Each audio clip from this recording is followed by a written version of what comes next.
they're going to try and advance a narrative that Donald Trump does not have the temperament to be president, as if she does. So how are they going to do this? Well, late last week, it was reported that Hillary Clinton invited Trump agitator Mark Cuban to attend tomorrow night's debate, as many news outlets reported. In 2014, Mark Cuban, he made this shocking remark to Inc. magazine when he was asked about controversial racial comments that were made by former L.A. Clippers owner Donald Sterling. Now, Cuban, he later apologized to Trayvon Martin's family for those remarks, but he also stood by those comments. But will Hillary Clinton now disavow those racial comments and maybe even disinvite him? Now, let's keep in mind, Clintons have called the late senator, Hillary herself. She said that Robert Byrd was her mentor. And we can't forget that Senator Byrd was a former member of the KKK. Now the Clinton campaign is trying to get the media to do all of her dirty work and call out, quote, Trump's so-called lies. So let's take a walk down memory lane if lying is important, because I would argue Hillary could be called the biggest liar of them all. She lied over and over again about her email server scandal. You might remember all of this. The laws and regulations in effect when I was Secretary of State allowed me to use my email for work. That is undisputed. It clearly wasn't the best choice. And I take responsibility for that decision. I thought it would be easier to carry just one device for my work and for my personal emails instead of two. iPhone or Android? iPhone. Okay, in full disclosure, BlackBerry. and a BlackBerry. I believe I have met all of my responsibilities, and the server will remain private. In order to be as cooperative as possible, we have turned over the server. They can do whatever they want to with the server to figure out what's there or what's not there. And there's a lot more. Remember during the Benghazi terrorist attack that left 4 Americans dead? That was back in 2012. Well, Clinton emailed her daughter hours after the attack, and she wrote, quote, 2 of our officers were killed in Benghazi by an al-Qaeda-like group. The ambassador, who I handpicked, and a young communications officer on temporary duty with a wife and 2 young children. Very hard day, and I fear more of the same. Now, Clinton knew the truth, but she told you, the American people, this lie. This has been a difficult week for the State Department and for our country. We've seen the heavy assault on our post in Benghazi that took the lives of those brave men. We've seen rage and violence directed at American embassies over an awful internet video that we had nothing to do with. It is hard for the American people to make sense of that because it is senseless. Well, she told her daughter one thing, the Libyan president one thing, the Egyptian prime minister and the same thing, but you, the American people, something very different. Doesn't get any more blatant than that. Now, tomorrow night, Clinton is going to try and do her very best she can do to aggravate, agitate, irritate, upset, get under Donald Trump's skin. My advice to Donald Trump, don't take the bait. And maybe you can use a line from the Gipper, Ronald Reagan, and say, well, Hillary, there you go again. Joining us now is Fox News contributor, former Speaker of the House, Newt Gingrich. Mr. Speaker, good to see you. Welcome to House. Good to be with you. You have quite a crowd there. Yeah, we do. They're pretty. Listen, I went to school right down the block from here, so this is family for me. All right, let me start. That's Hofstra University. Let me start with Mark Cuban, because I think this is really interesting. Mark Cuban, you know, saying, I know I'm prejudiced. I know I'm bigoted in a lot of different ways. If I see a black kid in a hoodie on my side of the street, I'll move to the other side of the street. Now, he also said, I stand by my words and substance after saying that. Hillary, according to Cuban, invited him to be in the front row. Should Hillary disinvite him? He may not be in the front row now, but he's still an invited guest by Hillary. Should she disinvite him? Imagine if Donald Trump invited him. I was going to say, imagine the New York Times if Donald Trump had invited somebody who said those exact same words. The shock, the anguish, the embarrassment, the demand that they withdraw. If Mark Cuban's there tomorrow night, you will have as perfect an example of the double standard of the liberal media as anything you could hope for, because obviously the comments he made in the current context should be totally unacceptable. And yet, my guess is that not a single liberal publication will notice them. You know, that's interesting. But if it was Donald Trump who invited somebody with that track record, who said my mentor was a former Klansman, who invited a guy that admits he's a bigot and would walk on the other side of the street if a African-American kid in a hoodie was walking on that side, they would be disinvited. Do you think the Trump campaign should demand he be disinvited? Well, I think they should certainly highlight the clear hypocrisy of Hillary Clinton and the entire elite media, who are so delicate, as long as it's a conservative, but who can ignore anything if it's a liberal. And I think people ought to go and ask Cuban, does he really still stand by what he said? Or would he concede that it was really wrong and really sent the wrong signal? Well, he definitely doubled down on it. All right. Now, Hillary and her campaign, they're looking for support from Lester Holt tomorrow. And they want Lester Holt to do Hillary Clinton's job in terms of debating for her Donald Trump. What is your reaction to that? They seemed a little desperate. I've never seen a campaign so publicly indicate that they don't have faith in their own candidate. They apparently don't think Hillary can stand up to Trump. They don't think that she can correct him if he's wrong. They somehow want Lester to be their partner. They're desperate to create a 2-on-1 situation where Lester and Hillary are on one side and Donald's on the other. And I think, first of all, I don't think Holt's dumb enough to do it. And second, I think that it just tells you that the Clinton people are very anxiety-ridden. They've watched their polls go down week after week after week. They're now, frankly, fighting to survive.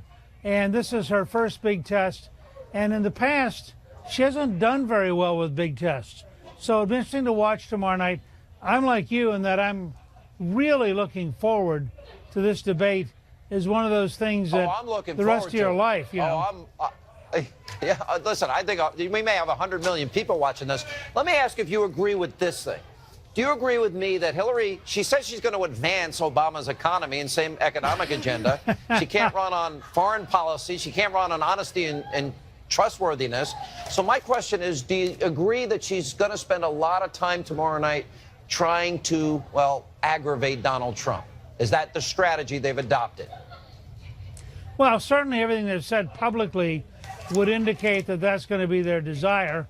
You know, and I think that's a big mistake on their part. I've watched Trump very closely, and Trump's actual strength is as a counterpuncher. My guess is if she went in there and she handled him very delicately and she was very respectful and we got a very boring debate, that he'd go along. I mean, he's going to modulate and operate at the level she sets. But if she really wants a barroom brawl with Donald Trump, this would be an insane misjudgment. Yeah, I mean, I tend to agree. You know, and then Trump, by the way, Trump's been very clear about that. All right, let me ask this, because Hillary and her campaign, I think they were trying to work the refs today. Oh, Donald Trump lied here. Oh, Donald Trump lied here. She's like the #1 lying politician in the history of Washington, D.C. I'll give an example here, but I guess the longer question out of Trey Gowdy questioning James Comey about all of her lies is, how does Donald Trump delicately say to the former Secretary of State she's a liar? Watch this. Secretary Clinton said there was nothing marked classified on her emails either sent or received. Was that true?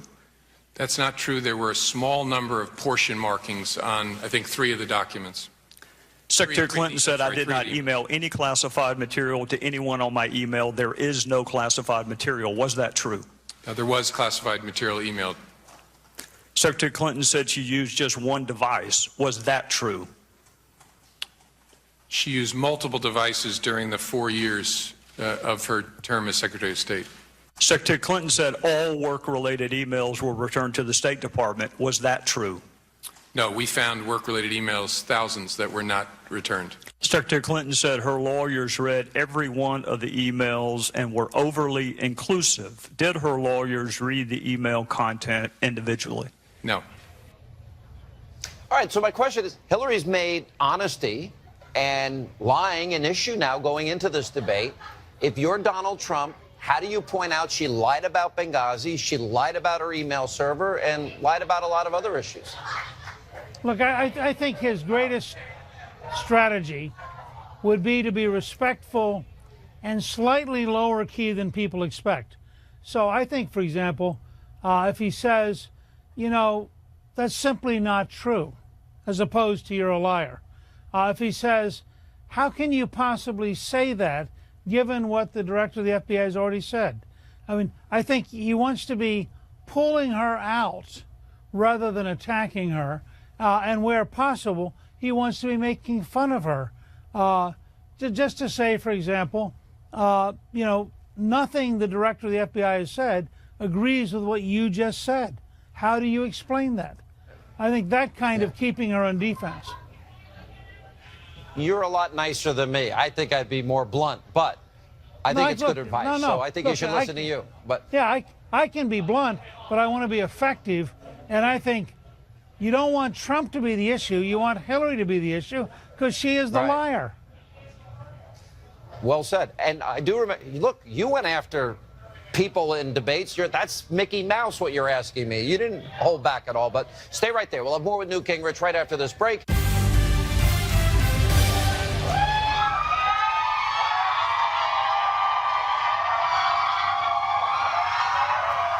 Welcome back to Hannity. So with the first presidential debate less than 24 hours away, the Trump and Clinton campaigns, they hit the morning shows to preview the main event. Let's take a look. It's unfair to ask for Hillary both to play traffic cop with Trump, make sure that his lies are corrected, and also to present her vision for what she wants to do for the American people. But isn't that what a debater is supposed to do? Well, I think Donald Trump's special. We haven't seen anything like this. I really don't appreciate campaigns thinking it is the job of the media to go and be these virtual fact checkers and that these debate moderators should somehow do their bidding. They picked on Matt Lauer after the commander-in-chief debate for him. We thought he did a great job, but they didn't like the fact that Hillary Clinton was asked about her email server and her vote in Iraq. That's not Matt Lauer's fault. And Lester Holt, he's a respected, brilliant newsman. He'll do a good job tomorrow night as a moderator. All right, as we continue with former Speaker of the House, Fox News contributor Newt Gingrich, you know, let me quote Jim Lehrer, who said, I don't think the fact-checking is the function of the moderator. And by the way, he did the first presidential debate for the general election campaign from all the way from 1988 to 2012. They sound like they're whining before the debate even begins. Did you ever think you'd end up with the two clips you just had, where it's the Democrat begging for the news media to protect their candidate, and it's the Republican going, hey, we trust Lester Holt, it's going to be fine. I mean, this is the opposite, and it's because Hillary is so weak. She is so incapable of moving at Donald Trump's speed that they are just desperate. And their campaign tonight must be very anxiety-ridden, whereas I suspect Donald Trump's very comfortable. He knows what he's going to do. Right, he knows how to do it. Yeah. Now, she was whining that she wanted a step stool at one point. There's no coughing breaks if she has one of her infamous coughing fits. That's going to be a problem for her. But last week she did this interview where, to me, it was really bizarre. The tone, the pitch, the cadence was so off that one has to wonder if these health issues are far more severe than they are telling us. I want you to watch and listen to this. Let's do everything we can to make sure we've got quality, affordable health care for everybody. We're going to improve the Affordable Care Act. It doesn't have everything we need from it, but we are going to do what we can to make it work better, and that includes calling on Congress to repeal the Cadillac tax and to rein in prescription drug costs and out-of-pocket expenses. And I'll defend every worker's right to organize and bargain collectively. And I will fight back against so-called right to work. Right to work is wrong for workers and wrong for America. Now, having said all this, why aren't I 50 points ahead, you might ask? Well, the choice for working families has never been clearer. Now, as you answer that, do you see what I see? And there was this other incident where she's twitching uncontrollably. And why are you looking at me like that? But if you, there seems to be, when you, what? John, you want to go off into health. This is a person who's nuts. I mean, it's not about her health, it's about her brain. I mean, how could you stand there as a presidential candidate and go, oh, why aren't I 50 points ahead? Well, someone in the audience could yell at you because you're a liar, because you're corrupt, because you look like you're angry all the time. I mean, I've had two different interpretations. Watch this. Slow down. Watch this twitching that she does. 1, 4, 5, 6, and does it again. It just, again, boom, boom, boom. And then if you listen to her voice, didn't it sound bizarre to you? Add that to the deep vein thrombosis, cerebral venal thrombosis. Add that to her collapse and all the other health issues she's had. What do you think's going on here? I don't know. Do you think if I had a different kind of voice that you'll be worried about me a whole lot? I'm just asking because I don't want to get too far out of the way, but it does strike me that sometimes she seems very harsh. I just want to put that on the table, just a way of thinking about it. I mean, what I'm struck with, somebody wrote me a note that I thought was very interesting that said she's joyless. That if you watch her, there's no sense of happiness, there's no sense of enthusiasm, there's no sense of liking life. I mean, she's going through the motions. She's doing whatever she learned at Wellesley to be the valedictorian. But it ain't fun. And what you know with Donald Trump is he's having fun. Would she be relieved if she lost? Is that what you're saying? Look, I think she might be relieved if she got an invitation to go on a trip up the Amazon. I mean, I think this has got to be very, very painful for her. She can't get out of it. She has spent her whole life getting to here. She put up with Bill Clinton for over 20 years to get to here. She has paid her dues every way she knows how to. We owe it, and you see this on one thing you showed us. We owe it to her to make her president, and we're not responding appropriately. And she doesn't know what to do. Donald Trump is up in Iowa. He's up now in Colorado. He's up in Nevada. He's up in Florida. He's up in Ohio. And he's within 2 points in Pennsylvania, 3 points Michigan, Wisconsin. That is not good for her coming into this debate tomorrow. Mr. Speaker, good to see you. Thanks for being with us. I am really looking forward to tomorrow night and to being with you afterwards. Well, I can't wait to get your analysis tomorrow night. Thanks, Mr. Speaker. We'll see you tomorrow night right here from Hofstra. I'm running to be the voice of the forgotten men and women of this country. My opponent likes to say that for decades she's been fighting for women, that she's been fighting for children. Why then are 70 million American women and children living in poverty or on the brink of poverty in our country? Why has she provided no relief for the millions of Americans in search of affordable, reliable, quality child care? For years she's been doing this and she's done nothing. You know the old saying, watch what I do, not what I say. Donald Trump yesterday going after Hillary Clinton's record. Joining us now, Fox News contributor, the editor of LifeSet, nationally syndicated radio talk shows. Laura Ingraham is with us. Laura, all right, let's get your general thoughts about tomorrow night's debate and the whining and crying and please, Lester, help save us.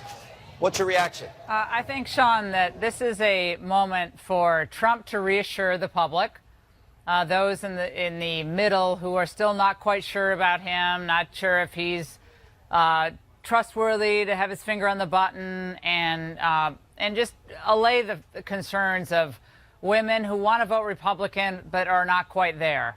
And also more independence. And for Hillary, you know, it's her time to stand and look like she has some type of new way forward, new from Obama, different from what we saw in the last 8 years, which obviously has not worked. So it's a harder road for her, I think. The conventional wisdom is that it's harder for Trump, but I actually think it's harder for Hillary because we know Hillary. We've been witness to what Hillary's done over the last 30 years. I think Trump's right. She doesn't have a lot to show for it. But Trump has to reassure people. He has to come prepared and ready to reassure America. And if he does that, I think he's going to come across really well. Yeah, I agree with that, because I think she's going to try and aggravate and agitate him, which is what I've been saying. And look, Donald Trump's smart. He's not going to dissolve like Alka-Seltzer in water in front of Hillary Clinton. I don't see that ever happening. But you're right in one sense. She's got a higher bar. She said she's going to continue Obama's policies. Okay, we've got 12 million more Americans on food stamps, 8 million more Americans in poverty. We've got the lowest labor participation rate since the 70s, the worst recovery since the 40s, the lowest home ownership rate in 51 years, and Obama's accumulated more debt than every other president before him. Yeah. How do you defend that? How do you defend Libya, Benghazi, Afghanistan, Iraq, and Iran? Well, she's not. How do you defend any of that? Yeah, Sean, I think you hit the nail on the head. She's not really trying to defend it. Her entire campaign is based on the following. Her campaign is based on Donald Trump is untrustworthy and he's crazy. He has a temperament that is not suited to the presidency, so you just can't pull the lever for him. That's her whole campaign. She's not even really trying to defend her record. I mean, she has no record to defend. I mean, all she ever says is, I sat in the Situation Room and I traveled all over the world and I know these people. So she might be able to beat him, Sean, on the pop quiz tomorrow night. If there's a pop quiz, she might be able to beat him on that. But he comes forward and he says, look, I might not know the pop quiz, but I'm going to know what to do when push comes to shove. And when we needed her in the Situation Room the night of Benghazi, she wasn't there. So if he comes forward and he speaks in those terms, wait, she was there. That night she was asking a very important question. Yeah. She had our military men and women change their uniforms 4 times, but she never sent them in to help those Americans under fire. She was there. Yeah, but she made the wrong decision. Yeah, was she in the Situation Room? I don't think she was that night. I don't think. But well, she was the highest-ranking cabinet official in the meeting. Yeah, but she didn't convene the counterterrorism task force. I mean, we all know that night ended really badly, and then she lied about it, and she allowed a lie to go forward to cover up what was ultimately U.S. government, lack of effort, lack of action. So, in the end, if Trump comes across as reassuring and calm and pragmatic and smart, then he wins this. He doesn't have to know like who the defense secretary of Albania is. That doesn't matter. But if he comes across as someone who says, look, you can trust me. I'm going to put your interests first. I'm going to pare back this government. It's way too big. It's way too out of control. And I'm going to chart a new path forward. Stick with me. I'm on your side. I think that's great advice. That wins. And let me add one other thing to that. I think this is as big a choice election, Laura, as we've seen in our lifetime. And I would not hesitate if I was Trump to point out, okay, do you want a president that can identify our enemy, radical Islamists? Do you want a president that will vet refugees? Do you want a president that will protect our borders? Do you want a president that's going to put originalists on the Supreme Court? Do you want a president that will repeal Obamacare and a president that will make us energy independent and give education back to the states? Those are big distinctions between these candidates. Sean, you're hitting it. The issue of safety and the issue of home and safety, happiness. Those are great words, and they're great sentiments, especially for women. I can say this as a woman voter: safety, home, and happiness. We fight all the time in Washington. We have arguments. We fight. People want to have a little time to have happiness. Life, liberty, and the pursuit of happiness. And we also want to have a sense that we're safe at home. America, as she is going to be a country that's protected and where the president's always going to put our interests first. So if Trump hits those themes, home, safety, happiness, which encompasses prosperity, I think those are big for women voters, regardless of what you think about a lot of the social issues. Those are important themes for women voters, I think. I think you hit every note. I hope he's watching tonight. Anyway, Laura, good to see you. Great to see you, Sean. Take care. We'll see you tomorrow night. Thanks. African Americans have given so much to our nation and sacrificed so much for this nation. Many African Americans are succeeding so greatly in our country, and I will make sure their success is protected and supported. At the same time, too many African Americans have been left behind and trapped in poverty. I will fight to make sure every single African American child in this country is fully included in the American dream. Donald Trump on the campaign trail yesterday, continuing his outreach to African-American voters. Here with reaction, we have Milwaukee County Sheriff David Clark, Salem nationally syndicated radio host Larry Elder. Sheriff, good to see you in Long Island. How you doing? My pleasure. My pleasure. Appreciate you being here. Y'all say hi to David Clark. All right, I'm just checking. He has made outreach to the black community a top priority of his. It seems to be showing dividends in the polls. Sure, a cornerstone of his campaign. He has appealed to the black vote, to the black community like no other GOP candidate probably in the last 50 years. Sean, I'm tired of black people living life at the bottom with this monolithic vote for Democrats. You know, the schools have gotten worse. The unemployment numbers have gotten higher. The crime has gotten worse, all under Democrat control. I'm encouraging blacks. They got two choices. I'm just encouraging them. It's their vote. To vote Donald Trump, like he said, give him a chance. What do you have to lose? Or stay home. Okay, and if that happens, this race is over. Yeah, you know what? And she does not seem to motivate people. She has no charisma like Barack Obama, Larry Elder. You know, you give out stats like I do, Larry. I think our minds work the same way in a lot of ways. But 58% increase black Americans since Obama's been president on food stamps, 20% increase out of the labor force. Blacks disproportionately negatively impacted by his policies that she wants to continue. Why would you vote for more of that? Anybody?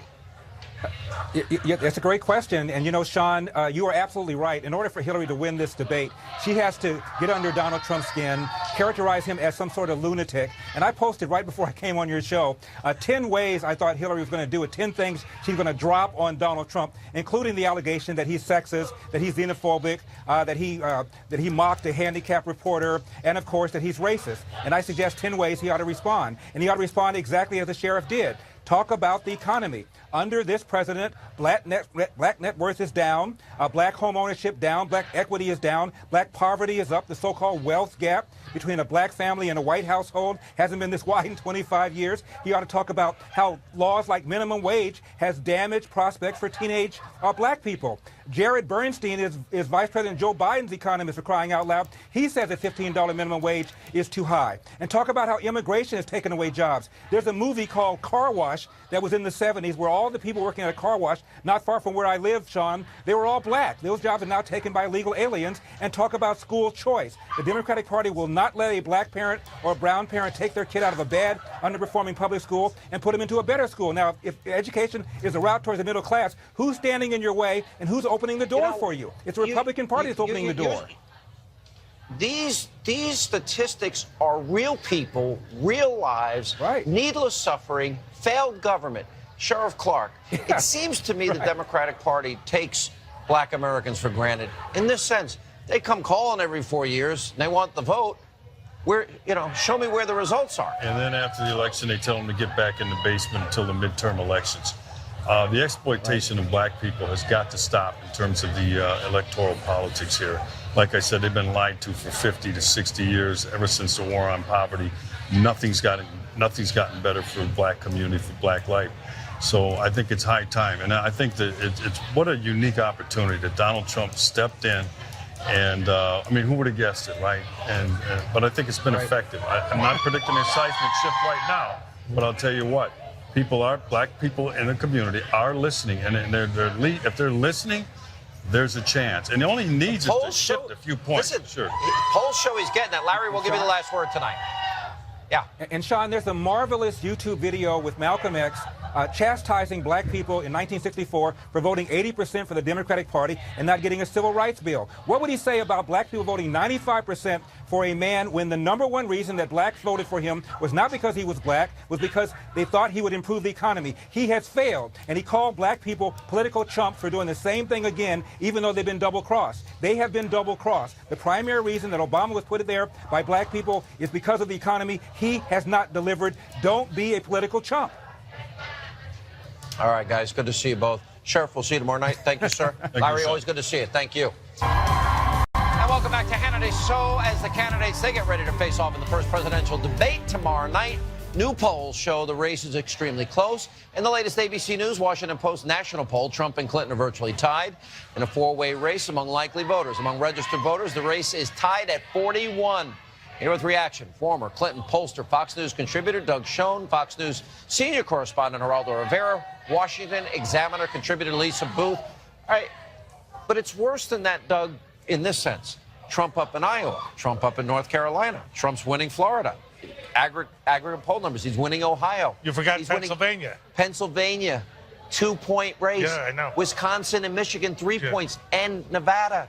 This is not good when you look state by state. Sean, look, I've always given you no spin, the truth. Right. This is bad.